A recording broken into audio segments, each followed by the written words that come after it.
Here we go, a warm time machine stroll through the AM dial. We're counting down 12 lost one-hit wonders from 1971, ranked by peak on the US Billboard Hot 100, least successful to most. Short stories, quick trivia, and those little jolts of memory that make you smile in the car. Number 12, Sounds of Sunshine. Love means you never have to say you're sorry. Love means you never have to say you're A family band with a title borrowed from Love Story's catchphrase? Only in 1971. Three brothers from Los Angeles cut a feather-light slice of sunshine pop and slipped it onto Ranwood, the label tied to Lawrence Welk. It wasn't a blockbuster, but it felt like summer curtains, breezy, bright, and a little bit corny in the best way. love means without a word you Here's the twist. Teens may have missed it, but grown-ups didn't. The single stalled at number 39 on the Hot 100, yet climbed into the top 5 on Billboard's Easy Listening chart, which meant it lived forever in dentist offices and hardware stores. The ultimate soft-focus hit, number 11. Paul Humphrey and his Kool-Aid chemists. Kool-Aid. Session ace Paul Humphrey had drummed for everyone. Marvin Gaye, The Supremes, then stepped out under a name you can't forget. Producer Gabriel Meckler, Steppenwolf 3 Dog Night, issued this funky instrumental on his boutique Lizard label, and it slithered onto radio like a strut-down sunset. No vocals, no problem. Kool-Aid hit number 29 pop and number 14 R&B, the rare groove that worked in both the record shop and the roller rink. Humphrey went back to the studio trenches, but this one left a fingerprint, crisp drums, sneaky organ, and a title that made every DJ smile. Number 10, Coven, One Tin Soldier, The Legend of Billy Jack. Satanic panic rockers singing a peace parable for a counterculture movie. That juxtaposition is so 1971. Singer Jinx Dawson recorded the track with the film orchestra for Billy Jack, then insisted the credit read Coven, not just her name. It worked. Very deep beneath the stone. The single crept to number 26 on the Hot 100 and became a school assembly staple, a fable where greed ruins everything and a bell rings like conscience. Radio loved the chorus. Kids remembered the moral. Coven would fade, but anytime a late-night channel runs Billy Jack, this song rides back in on a horse at dusk. Number 9, Chase, Get It On. I need your loving. 4 trumpets up front. That's the elevator pitch. Trumpeter Bill Chase built a jazz rock brass battalion that sounded like Chicago after 3 espressos, then fired this rocket into top 40. Number 24 pop, 13 weeks of airplay, and a title that later confused everyone when T-Rex crashed the party. I said I want your loving.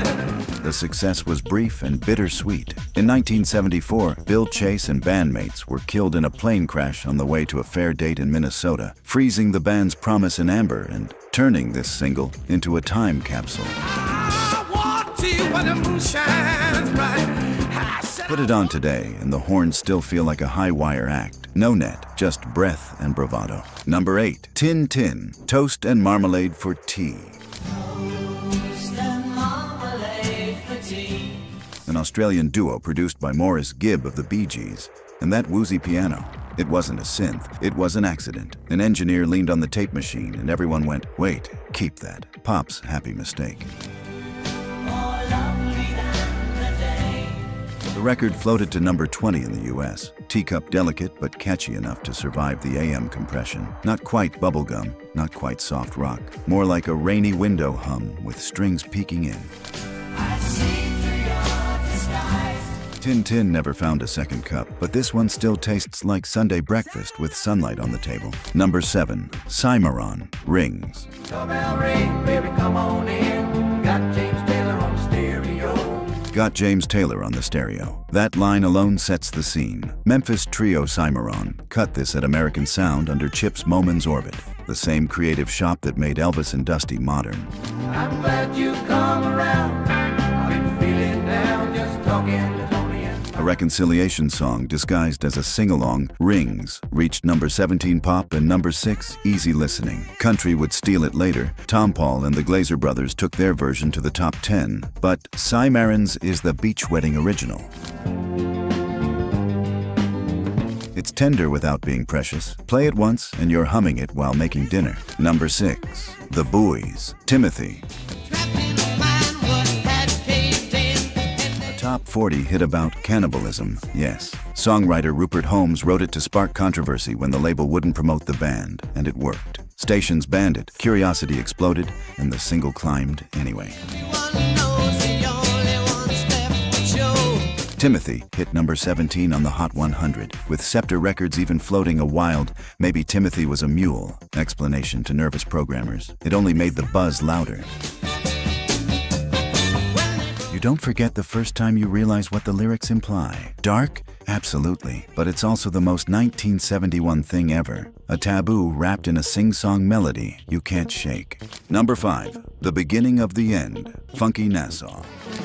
Nassau's gone funky.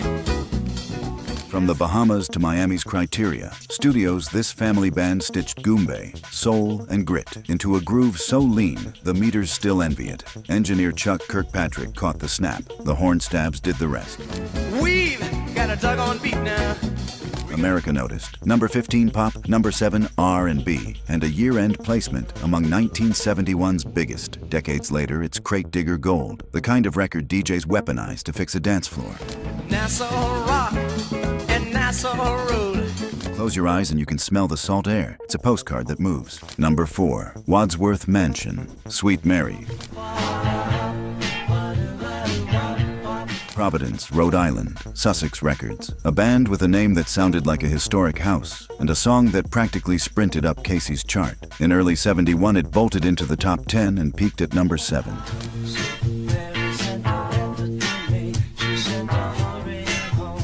Guitars chime, drums skip, and for 3 minutes they sound like the band you swore you saw at a high school gym. Their follow-ups never landed, but for a hot minute, Wadsworth Mansion stood shoulder to shoulder with giants. Sweet Mary is pure screens door-slamming pop, the kind of hook you whistle while mowing the lawn. Number 3, The Bells, Stay a While. Into my room he creeps. A duet that feels like a whispered dare. Jackie Ralph and Cliff Edwards trade lines like a shy conversation, and pianist Frank Mills, yes, later of Music Box Dancer, threads the needle. Canada made it a national moment. The US sent it to number 7. Into my dreams he peeps. Written by Ken Tobias, produced by Edwards, it's soft rock with a nudge. The kind of song that makes you blush when it pops up on an old mixtape. 2 weeks at number 1 in Canada, 14 weeks on the US chart. With his hair all long and hanging down. Some hits shout, this one leans in and sticks because of it. Number 2, The Free Movement, I've Found Someone of My Own. She said I found somebody new. 6 voices, 5th dimension polish, 24 weeks of slow burn climbing. Issued on Decca, this Los Angeles group inched upward all summer and fall until it finally kissed number 5 in November. Patience rewarded. Found someone of my own. The single's success moved them to Columbia for the album, but lightning didn't strike twice. Still, when that chorus blooms, you remember why radio kept it around. It sounds like the relief after a hard decision. A gentle anthem for choosing yourself, and then choosing better love. Number 1, Ocean, Put Your Hand in the Hand.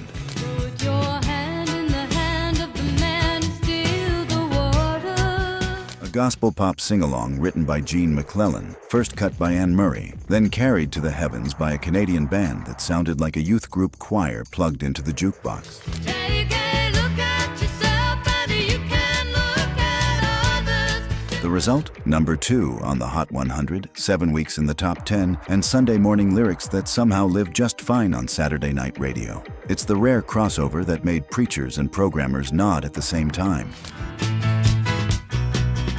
As finales go, this one is perfect. Palms clapping, hearts lighter, and 1971 waving goodbye in a chorus everyone still knows. That was 1971 beyond the marquee. Little stories hiding between big headlines. Some artists walked off stage. Others went back to the studio and kept the lights on for legends. Either way, these records still open a door. If one of them just unlocked a memory, tell me what you saw when it swung wide.